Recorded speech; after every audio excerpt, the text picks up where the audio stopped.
Waalaikumsalam warahmatullahi wabarakatuh. Sebelum masuk ke pembelajaran lebih dalam, ketua kelasnya yang mana? Sa'idu ikram du'an suratul Fatihah.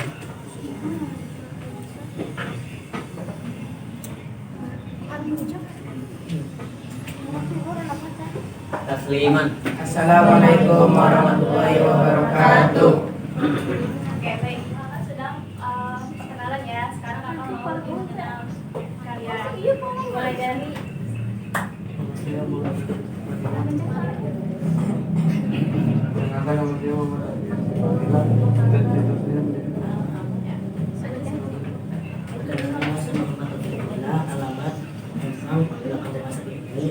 Alamat kita jalan di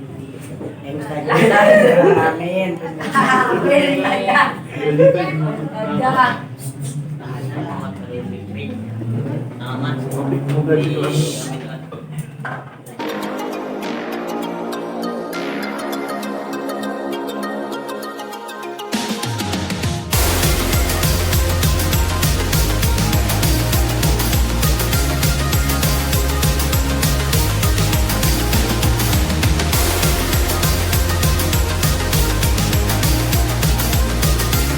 sebelum pembelajarannya dimulai lagi nih, kakak punya apa sih namanya, senam otak.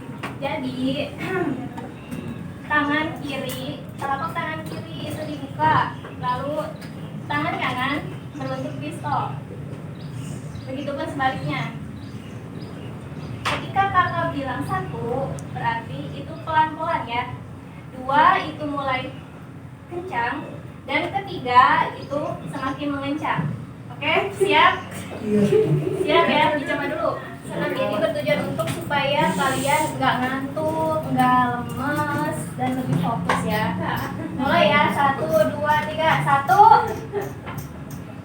2, 3, 1, 3, 2, 1. Baik, selesai ya. Langsung ke materinya saja. Kita akan masuk ke materi jejak peradaban dinasti Abbasiyah. Nah, apa sih peradaban Islam itu? Ada yang tahu? Merupakan terjemahan dari kata Arab yaitu Haborah al-Islamiyah. Lalu apa sih perbedaan antara peradaban dengan kebudayaan? Karena kan di kita nih, terus Indonesia maupun dari negara Arab dan Barat masih tuh kayak menyamakan antara peradaban dengan budaya. Apa bedanya?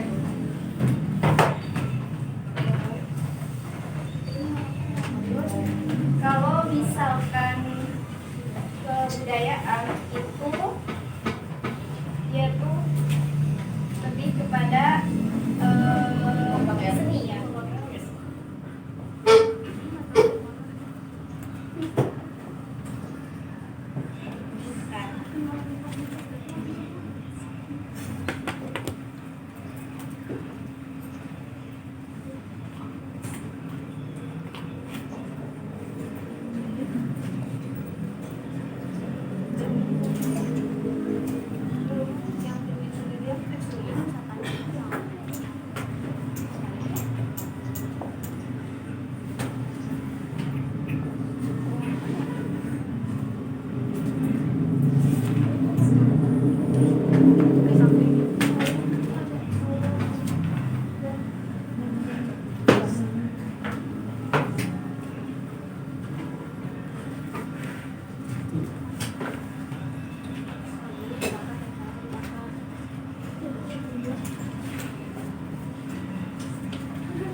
peradaban Islam itu merupakan terjemahan dari bahasa Arab yaitu Al-Hadra al-Islamiyah. Perlu diingat ya, kebudayaan dalam bahasa Arab yaitu Sakofa. Lalu kebudayaan dalam bahasa Inggris yaitu kultur, peradaban dalam bahasa Arab yang tadi Al-Hadra. Lalu peradaban dalam bahasa Inggris yaitu civilization. Nah, lalu dalam perkembangan ilmu antropologi sekarang kedua istilah itu dibedakan. Apa sih bedanya? Dalam perkembangan antropologi sekarang kedua istilah itu dibedakan karena bedanya yaitu kebudayaan itu adalah bentuk ungkapan tentang semangat mendalam suatu masyarakat. Selain itu kebudayaan itu lebih banyak direfleksikan, mungkin semacam lebih digambarkan terhadap seni, sastra, religi atau agama dan moral. Sedangkan peradaban itu terrefleksi dalam politik, ekonomi dan teknologi. Selain itu teknologi itu juga dan kemajuan teknis dan teknologi lebih berkaitan dengan peradaban. Kita langsung bagi kelompok aja ya. Ini kelompoknya ada 4. Ada 4 kelompok berarti. Nah ini kelompok 1 ya. Kelompok 1 membahas tentang kerukunan dinasti Umayyah. Yang kelompok 2 berarti yang cewek-cewek ya. Terus yang bapaknya ada Pak. Itu membahas tentang proses berdirinya dinasti Abbasiyah. Lalu yang kelompok 3 kamu ya, membahas tentang silsilah Khalifah dinasti Umayyah. Terus yang keempat membahas tentang sistem politik pemerintahan dan sosial ya. Waktunya kurang lebih 10 sampai 15 menit ya. Siswa apa sih ya? Iya, kamu jam cek. Ini A, ini B, ini C, ini D.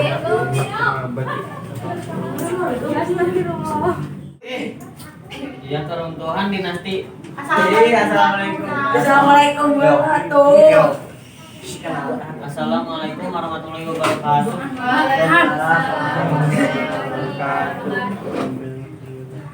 Tuhan dinasti Umayyah.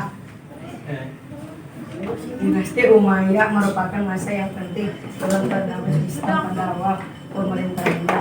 Dinasti Umayyah dipimpin oleh khalifah yang pertama yang kuat dan cakap dan sudah mencapai tingkat peradaban Tinggi dan menjadi cikal bakal perkembangan ilmu pengetahuan.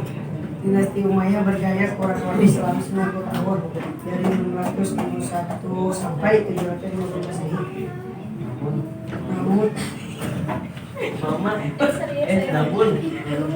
Namun akhirnya mengalami kemunduran. Beberapa peristiwa yang mendorong kemunduran dinasti Umayyah. 1. Pewaris khalifah yang lemah.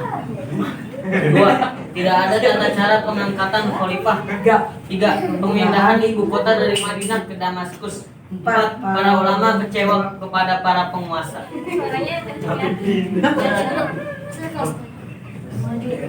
Assalamualaikum warahmatullahi wabarakatuh. Waalaikumsalam warahmatullahi wabarakatuh. Waalaikumsalam Bu RWP.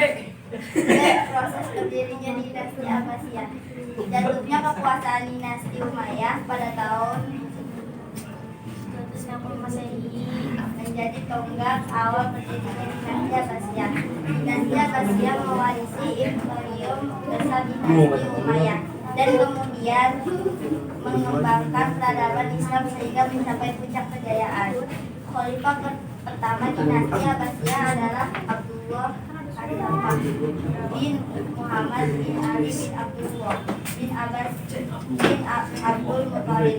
Pemerintahan dinasti Umayyah telah berhasil membawa kejayaan dunia Islam mulai dari Asia Barat, Asia Tengah, Asia Selatan, Afrika Utara hingga Asia ke Eropa. Untuk lebih jelas uraiannya sebagai berikut. 1. Proses pembentukan dinasti Abbasiyah. Sebagaimana telah dijelaskan sebelumnya bahwa berdirinya dinasti Abbasiyah dilatar belakangi oleh runtuhnya kekuasaan dinasti Umayyah yang menghadapi permasalahan yang sulit dipecahkan oleh pemerintah, sehingga kelompok-kelompok yang tidak puas banyak bermunculan. Kelompok-kelompok tersebut antara lain A. Kelompok Muslim non Arab dan Arab Nawali yang memprotes kedudukan mereka sebagai warga negara kelas 2 di bawah Muslim Arab. B. Kelompok Hawari dan Syiah yang menganggap dinasti Umayyah sebagai perampas khalifah. C. Kelompok Muslim Arab di Mekah, Madinah, dan Irak yang mereka menanti atas status istimewa penduduk Syariah. D. Kelompok Muslim yang soleh, baik Arab maupun non-Arab, memandang keluarga dinasti Umayyah telah bergaya hidup mewah dan jauh dari jalan hidup Islam.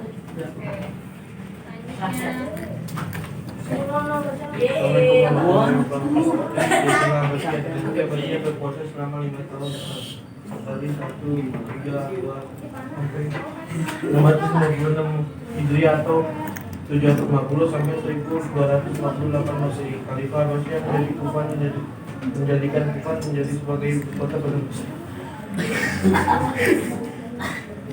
Ibu kota pada masa Abu Ja'far, ibu kota pindah ke Baghdad. Baghdad dipimpin akan tetapi hanya 9 khalifah yang populer dalam memegang kekuasaan. Beberapa khalifah dari Bani Abbas, Abu Abbas As-Safi tahun 132 sampai 136 Hijriah atau 350 sampai 750. Abu Ja'far Al-Mansur Al-Mahdi dari Bani Buwairah Al-Qaim bin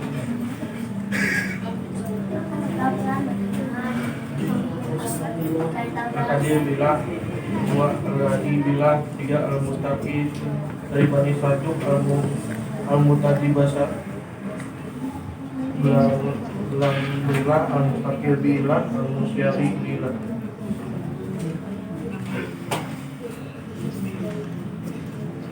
Masa Abbasiyah 1 yaitu semenjak lahirnya Daulah Abbasiyah tahun 1132 sampai atau 750 Masehi sampai wafatnya Khalifah Al-Wasiyah tahun 232 Masehi Hijriah atau 840. Periode ini sering disebut dengan Abbasiyah pertama 2, masa Abbasiyah 2, yaitu mulai Khalifah Al-Muqawqi tahun 232 Hijriah atau 847 Masehi sampai berdirinya Daulah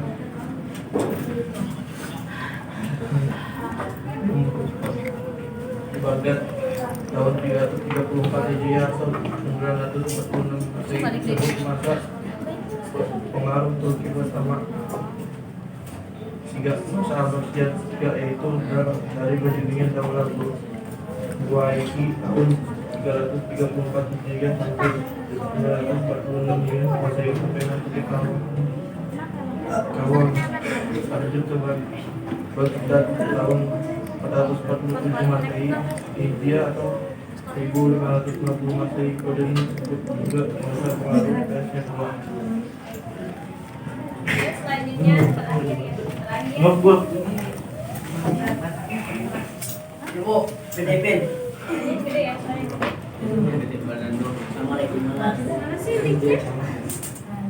Kenalkan mas saya, Assalamualaikum. Assalamualaikum warahmatullahi wabarakatuh. Waalaikumsalam warahmatullahi wabarakatuh. Sistem politik, pemerintahan dan sosial. Satu, sistem politik dan pemerintah. Khalifah pertama Bani Abbasiyah Abu Abbas yang sekaligus dianggap sebagai pendiri Bani Abbas, menyebut dirinya dengan julukan Al-Safar yang berarti sang negara. Sedangkan Khalifah Abbasiyah kira-kira kemudian berat dasar pemerintahan Abbasiyah.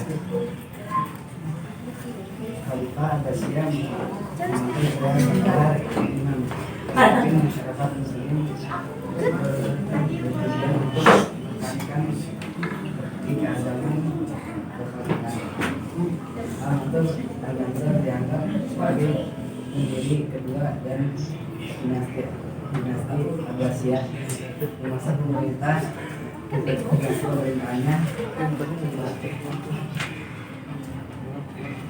Baghdad dibangun menjadi ibu kota dinasti Abbasiyah dan merupakan pusat perdagangan serta kekayaan hingga beberapa dekade kemudian dinasti Abbasiyah mencapai masa kejayaan. Ada beberapa sistem politik yang dijalankan oleh Daulah Abbasiyah yaitu A. Para khalifah tetap dan keturunan Arab murni, sedangkan sejabat lainnya diambil dari kaum Mawali.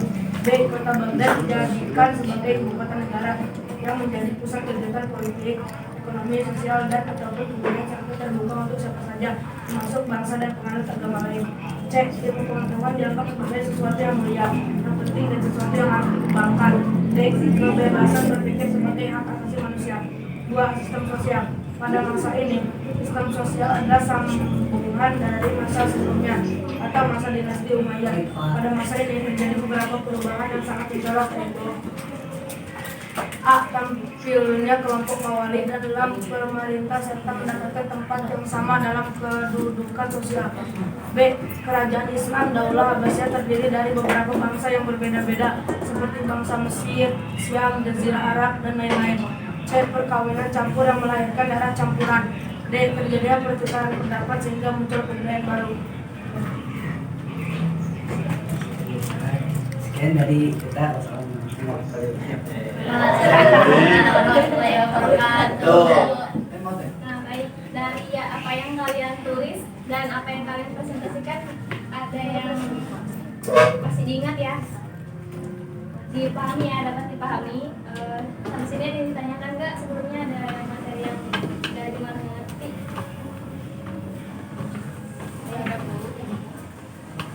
Sekian dari Ibu, mohon maaf masih banyak kesalahan.